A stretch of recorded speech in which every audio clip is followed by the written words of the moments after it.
तो यहाँ से शुरुआत कीजिए। बिहार में जो तांडव मचा है या फिर जो तमाशा हो रहा है, क्या वजह मान रहे हैं आप, क्या देख रहे हैं? देखिए, सबको अपनी लगी है वोट की राजनीति है। अभी उनकी खिसकती हुई, चूँकि हमारे जो नेता हैं राहुल गांधी जी, जो लाखों की भीड़ लेके चले युवा वर्ग को, उसमें हिंदू मुसलमान सिख से सारे लोग हैं। अभी आपने देखा 24 घंटा पहले ममता बनर्जी ने अनाउंस किया, जबकि इंडिया गठबंधन मीटिंग में ऑलरेडी खड़गे जी ने पर्सनली उनको लेटर दिया कि आप उसमें, जब आपके यहाँ बंगाल में जाएगी इंडिया गठबंधन की रैली या राहुल की जो जाएगी यात्रा, उसमें आप पार्टिसिपेट कीजिए। राहुल गांधी ने पर्सनली बोला, लेकिन वो झूठ बोल रही हैं, क्योंकि उनको लगे जब कूच बिहार में कई लाख आदमी थे रोड के किनारे, जब राहुल जी का स्वागत करते हुए, वो एकदम तिलमिला गई कि हमारा मतलब कहीं जड़ न उखड़ जाए।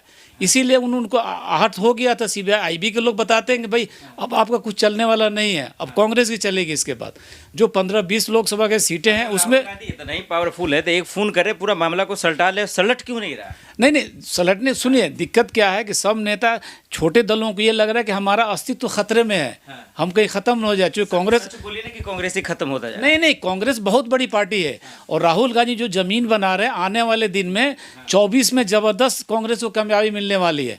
ये मोदी जो चिल्ला रहे हैं ना, मोदी एंड कंपनी, दो लोग चिल्ला रहे हैं कि हम मतलब 400 आंकड़ा पार करेंगे।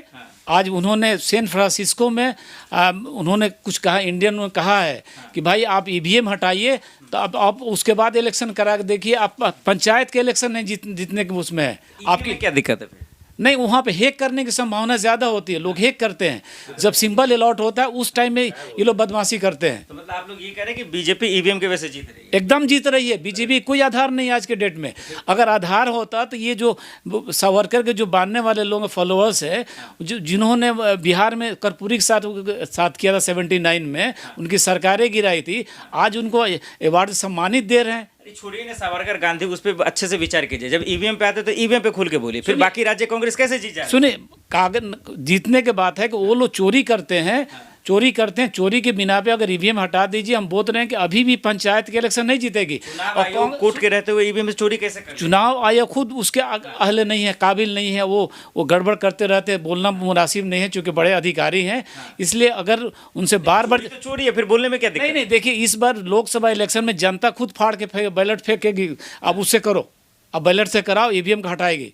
ये हम बता रहे, आने वाले दिन के ये तैयार हो रहा है पिच पूरा। तो इसीलिए इंडिया गठबंधन ने ये ऐलान किया था कि 24 में ईवीएम से चुनाव नहीं होने देंगे। नहीं, इसलिए नहीं किया था। तो किस लिए किया? उन्होंने किया था कि शुरू से कांग्रेस के और सब पॉलिटिकल पार्टी को मिलकर इसका विरोध करना चाहिए कि आप ईवीएम से ना कराइए, बैलेट से कराइए।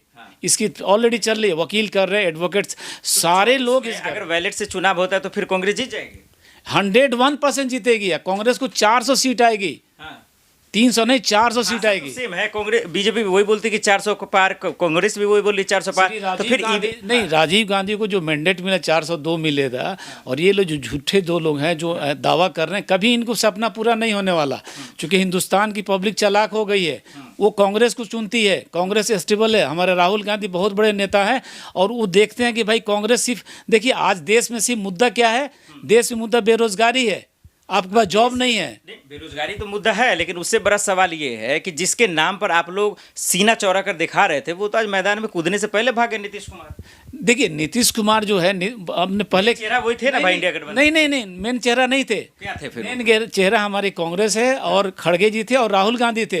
वो मेन चेहरा नहीं थे। खड़गे जी बोला हमें पीएम चेहरे से कोई मतलब ही नहीं, हमें हराना है। नहीं, वो शुरू में था, लेकिन जब ममता दीदी ने किया था, सपोर्ट किया उनको कि नहीं ये खड़गे चेहरे होंगे, दलित पहला प्राइम मिनिस्टर होगा हिंदुस्तान का। उसके बाद सबकी हालत खराब होगी इनके, ये समझ रहे हैं कि अब मेरा खिसक रहा है दलित वोट। तेजस्वी यादव, लालू यादव क्या करेंगे अभी ऐसे हालात? देखिए कम से कम 40 में 40 है, 39 सीट है ना बिहार में, 40 में 40 सीट इंडिया गठबंधन का आने वाला। न बीजेपी को तो कुछ मिलने वाला, न नीतीश को मिलने वाला। अगर नीतीश जाते हैं तब, चूँकि नीतीश को लगा कि हमारा जो ओबीसी ईबीसी जो है 26% वो खसक गया, इसीलिए कूद के भागे हैं। उसके साथ बीजेपी के जाने को तलमला रहे थे। और सुनिए, और उन्होंने तेजस्वी से वादा किया था कि लोकसभा इलेक्शन से पहले हम आपको चीफ मिनिस्टर सीट देंगे, लेकिन उनको लगा कि चूँकि बहुत महत्वाकांक्षी आदमी है, इसलिए कहा कि हम चीफ मिनिस्टर हम ही रहेंगे। उधर जल के फिर इधर अपना समझौता करने को तैयार है। राहुल गांधी असम में जाते हैं, वहाँ विरोध होता है। देखिए वहाँ ममता भी नाराज हो गई। नहीं नहीं, देखिए असम में तो उनका सुनिए, असम नहीं नहीं, असम में तो झूठा वो है चीफ मिनिस्टर, और दुनिया का सबसे करप्ट चीफ मिनिस्टर है। ठीक है, लेकिन सबसे करप्ट ममता बनर्जी तो आपके साथ थी। देखिए ममता बनर्जी अभी भी उन्होंने कहा कि इंडिया के अलायंस के साथ हम हैं, हटा नहीं उन्होंने, इंडिया अलायंस के साथ है। बाद में क्या होता है कि कुछ इलेक्शन के बाद भी समझौते होते हैं। अभी ममता बनर्जी अनाउंस नहीं किया है कि हम अलायंस के साथ ऑलरेडी हैं। ममता बनर्जी अनाउंस कर दिया कि हम अकेले चुनाव लड़ेंगे। नहीं नहीं, देखिए वो अपनी अंडरस्टैंडिंग उनकी है, लेकिन इंडिया गठबंधन के अलायंस के साथ जुड़ी हुई है। अयोध्या में दिक्कत क्या हो गया आप लोगों को? इतना देखिए पूरा रामलला का कितना भव्य स्वागत हुआ, आप लोगों को क्या दिक्कत होगा? देखिए अयोध्या की जो कहानी, अभी उससे पहले कि मैं कमेंट करूंगा, जो 26 जनवरी है, आप चूँकि पत्रकार हैं, चारों तरफ घूमते हैं, देखे होंगे जितने सावरकर के जो मानने वाले लोग हैं, उन्होंने 26 जनवरी में झंडा नहीं फहराया। जो रिपब्लिक डे को नहीं मनाया, उसकी वजह था कि जवाहरलाल नेहरू जो है 1930 में 28 में कहा था कि 1930 से लेकर 1947 तक 26 जनवरी को हमारे ये होगा कि हम रिपब्लिक संविधान आज़ादी मनाने दीजिए ना, उससे क्या दिक्कत है ये बताएं। हाँ, झंडा नहीं पर हर साल मनाया, इस बार नहीं फहराया, चूंकि वहां से फरमान जारी हुआ था नागपुर से कि नहीं वो भी जबरदस्ती करते, जय श्री राम बोले तो आप लोग क्यों नहीं बोलते? मैं कह रहा हूँ कि संविधान को नहीं मानना है। संविधान डिसाइड करने वाले कौन होते? संविधान को नहीं सुनिए, वो लोग नहीं, अगर मान किसका लेते? नहीं नहीं, अगर शपथ किसका लेते? सुनिए अगर मानते तो 26 जनवरी को कम से कम झंडा तो फहराते। नहीं फहराया। अभी उनके द्रौपदी मुर्मू जी के साथ मोदी जी बैठे हुए थे। नहीं नहीं, मोदी जी ने किया, ठीक है, द्रौपदी जी ने किया, लेकिन जो सावरकर के हमारे इलाके में उन्होंने नहीं माना, झंडा नहीं फहराया। उनका है कि इसको पहले चीज फाड़ करना है, संविधान को पहले फाड़ के फेंको, फिर हमारी राज चलेगी। इनका ये था। फाड़ कौन रहा? चलिए ठीक है, वो खबरें आई उस पर, ठीक है, गौर फरमाने, लेकिन फाड़ कौन रहा संविधान को? ये सावरकर के लोग फाड़ रहे हैं, और क्या? फाड़ने का मतलब उसको मानने से इनकार कर रहे हैं, मानते नहीं।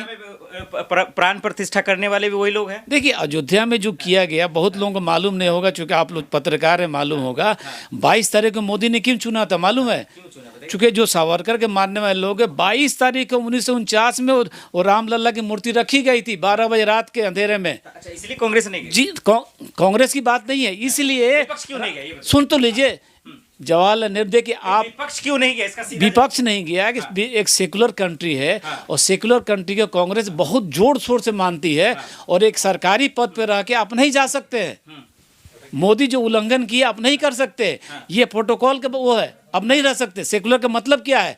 आप नहीं मसीहा हो गए। नहीं सुनिए, प्राइम मिनिस्टर होते, सर एक मिनट, प्राइम मिनिस्टर होते हुए आप उस अपने घर में का ध्यान नहीं रखते हुए आपने जाके उल्लंघन किया वहाँ पे, आपको नहीं जाना था वहाँ पे। आप सबके लिए हैं, हिंदू मुसलमान सिख सबके लिए, आप कैसे सिर्फ एक हिंदू को आप रिप्रेजेंट कर रहे हैं? ये प्राइम मिनिस्टर काम थोड़ी होता है, प्राइम मिनिस्टर सबका होता है, उस घर में का ध्यान रखना चाहिए। मोहन भागवत जा सकते थे, चूंकि उस घर में भी नहीं है, और दूसरे पंडित जा सकते, लेकिन उनको नहीं जाना चाहिए था। इसीलिए सुनिए, इसीलिए जवाहरलाल नेहरू गए थे। उन्हें जब सुन तो लीजिए सर, सुन तो लीजिए, सोमनाथ मंदिर का जब सोमनाथ मंदिर 400 कह रहे हैं अयोध्या के नाम पे लड़ा, आप लोगों का क्या कहना है? सर उनको 272 सीट नहीं मिलने, आंकड़ा नहीं पार करेंगे, 400 की दूर की बात है। रामलला के भरोसे हिंदुस्तान की जनता बहुत चालाक है, आप किसी को बेवकूफ़ बना के धर्म के लपेट में करके आप वोट नहीं ले सकते, थोड़ी देर के लिए होता है। लेकिन आदमी अधूरा पूजा हुआ है, ये सब आदमी शिखर नहीं बना है, जो आपके विधि विचार है उसके शिखर नहीं बनने से आपका मंदिर अधूरा है, आपका पूरा नहीं होगा। ठीक, आखिरी सवाल, क्या कहेंगे मोदी जी से? सुनिए, मोदी जी से मैं ये करूँगा कि आम जनता, सुनिए, आम जनता जो है, आम जनता हिंदुस्तान की बहुत चालाक है, बहुत सेकुलर है। अगले इलेक्शन में, ठीक है, सबको इस तरह के लोगों को सबक सिखाएगी, और हमारे जो राहुल गांधी है, खड़गे जी हमारे प्राइम मिनिस्टर बनेंगे, और पूरी पब्लिक दिल से उनको सपोर्ट करेगी, और बड़े पैमाने पे हमारे MP जीत के आएंगे।